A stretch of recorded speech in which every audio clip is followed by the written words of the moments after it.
How do you enter into someone's pain without taking the pain on yourself?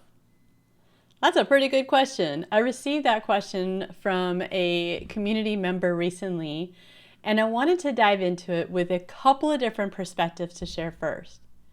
When you think of joining someone else's pain, what comes up for you?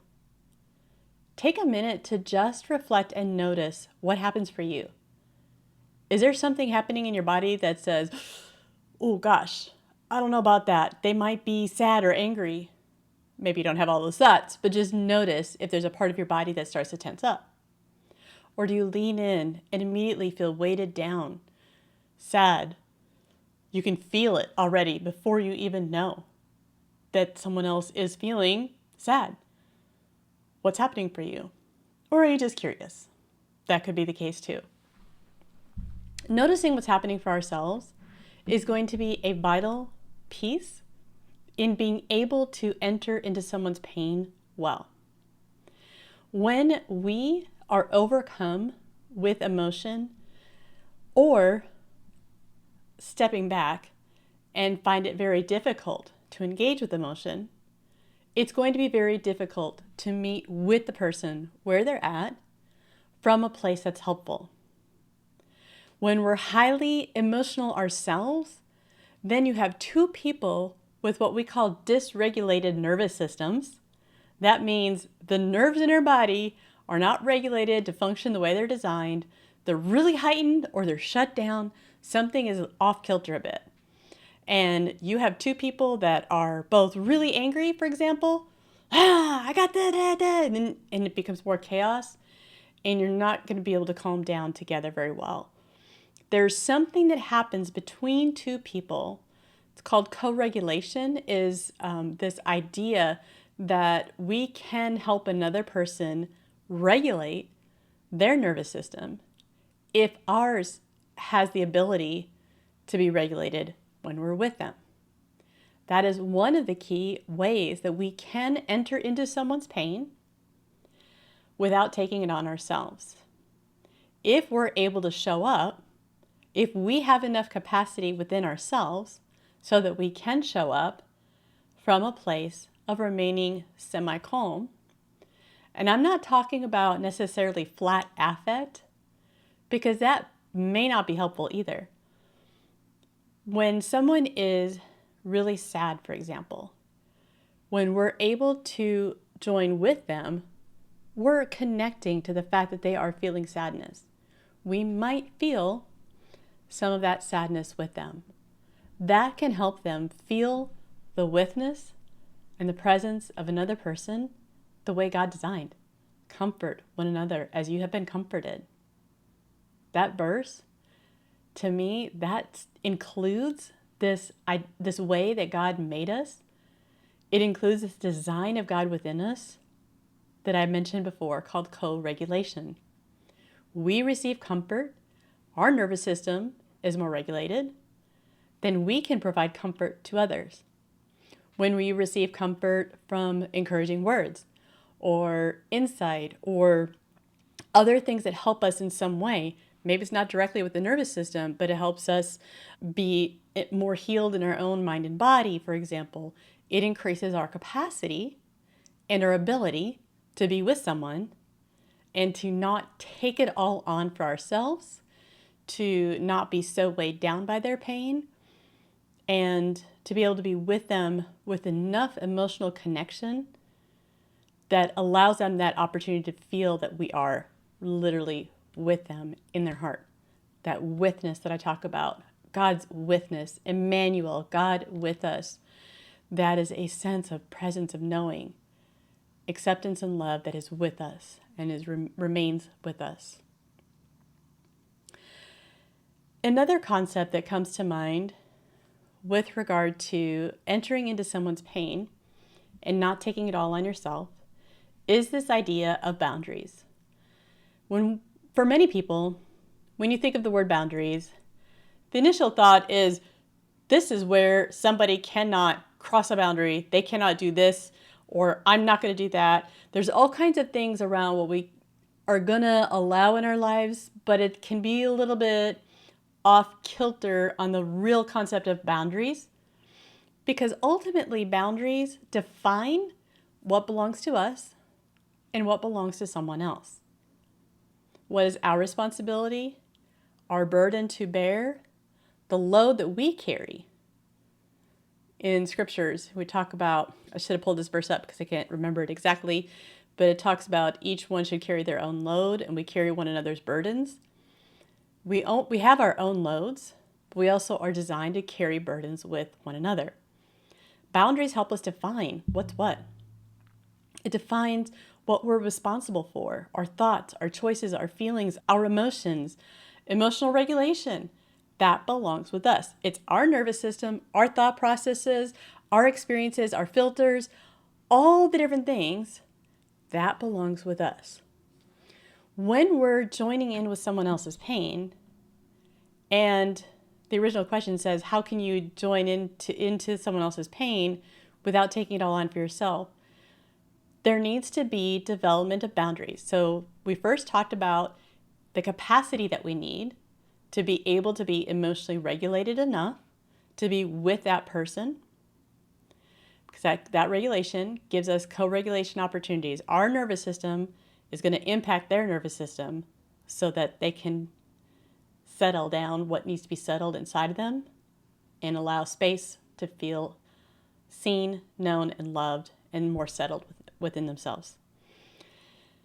Boundaries help us know it is not our responsibility to feel the feelings for them, to carry the full weight of the feelings that they're experiencing. And that can be really difficult because we empathize with someone else. We can feel that is really painful and that is powerful. That's why I said before, flat affect is not really necessarily beneficial, because it is helpful to know that someone else can feel that sadness or anger or confusion and doubt and wrestling with us. But too much of it may be an indicator that there's already too much inside of us, so we don't have the capacity that we thought we had. Or it could be an indicator that we're taking on and stepping into, crossing over a boundary, stepping into the territory of someone else's responsibility, someone else's load. When we're sharing a burden, we're carrying it with them, but they are still responsible to carry their load. They have choices to make. They have the fullness of that pain that needs to be processed, needs to be dealt with, or the justice that needs to be rectified, whatever it is. We cannot own that for ourselves because that is actually dishonoring them and dishonoring us. We're taking on more than we're meant to. We're putting ourselves in a position that is like superhuman and not honoring our own limits and capacities. Boundaries define our thoughts, our choices, our actions, our emotions, our attitudes, our gifts, our filters for the way we see the world, the way that we understand and interpret things. All of that is what we're responsible for. We can join another person when we have the capacity to do it, and when we can do it well, when we're able to be with them and not take it all on ourselves. Now the question asks, how do we not take it all on ourselves? But when we know the capacity, when we get in touch with what our capacity is, when we're connecting to what our needs are and reflecting on where our capacities are at, we will have a better understanding. We will be less likely to take on more than we should be taking on in the first place. The more that we understand boundaries and this position of being part of the kingdom of God that is interdependent. We don't depend on one person. We're not the person who's supplying everything for someone else. We are responsible for our own things. So we're honoring ourselves. We're honoring another person. And we honor God. And it's all interrelated.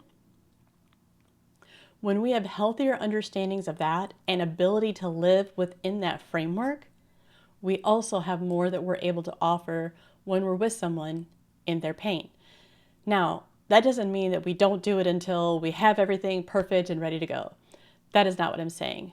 I'm offering a couple suggestions that will hopefully be helpful when you are with someone who is going through a difficult time and they're either really angry, they're very sad, they're frustrated, they're confused, their emotions are up and down, different ways of being able to be with them.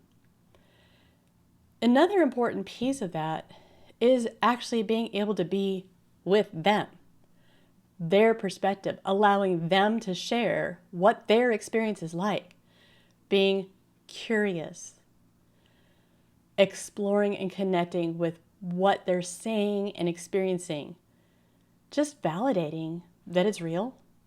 You do not have to agree with the outcome of their perception. You do not have to agree with a decision that they make in the moment or they made in the past. You don't have to agree with their perceptions or their thoughts and beliefs to validate what they've experienced is a real experience that they've had. Your ability to validate that with them can help them feel like you are with them. So the third part of being able to join another person's pain without taking it all on yourself is being able to honor them. That curiosity, that receptivity to honor what their experience is, even if it doesn't make sense to you, you don't understand it, you can still be with them. We can trust the Spirit to work where the Spirit will work. We can pray and ask God to lead where He needs to. We can pray and ask the Spirit to lead us in guiding our words and our interactions with another person. But if we're coming at it from a position of saying, I know what you need, I know how to help you right now, if only you would just do what I think you should do, it would be different, that's fixing. That is correcting. It is not connection. Curiosity and connection are part of honoring the other person. So 3 things that I talked about today. 1 is the capacity, 2 is boundaries, and 3 is connection, curiosity. Combine those together. I hope those 3 concepts are helpful for you to start noticing what happens for you and how you are able to be with someone else. Because if you're finding it challenging, if you're noticing that tension, say, oh, I can't even go there, it may just be that you don't know how to be with another person, or you've had your own feelings and needs dismissed so much that you don't have the capacity right now because you don't know how to connect emotion for yourself. Or you haven't allowed yourself to feel one emotion, anger or sadness, for example. If that's the case, then increase the capacity. Find spaces where you can feel that emotion, ways to connect with other people who can be there with you so that you have the capacity to give it to someone else. I hope this video has been helpful. I would love to hear how. I'd love to hear one thing that you take away from what I shared today. I'd love to know what that is and how it might apply in a future conversation or how it could have changed things in a past conversation. Just consider and reflect on that and let me know what it was that sparked your reflection process. I'd love to know. And if you have questions, feel free to drop them below in the video, and I look forward to talking to you next time.